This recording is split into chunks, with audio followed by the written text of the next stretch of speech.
Pemirsa, harga ikan laut di tempat pelelangan ikan TPI Poutere Makassar mengalami kenaikan. Faktor cuaca ekstrim dan kurangnya kapal nelayan yang melaut memicu melonjaknya harga ikan di pasaran.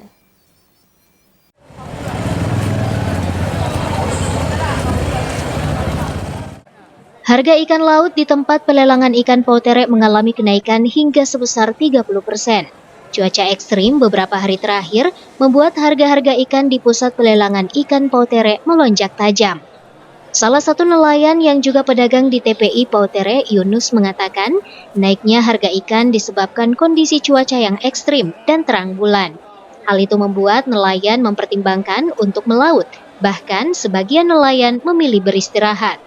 Yunus menambahkan, harga ikan di pelelangan yang biasanya dari harga Rp200.000 naik menjadi Rp250.000 sampai Rp300.000 per keranjang.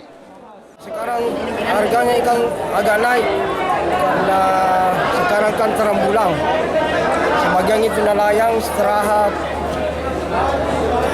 Apalagi ini mengandung juga cuaca juga tergantung agak angin agak kencang juga kemarin. Yunus sendiri mengaku, meski mayoritas ikan laut mengalami lonjakan, namun kenaikan harga ikan dianggap masih dalam taraf normal. Ardi Jaho, Slebes TV.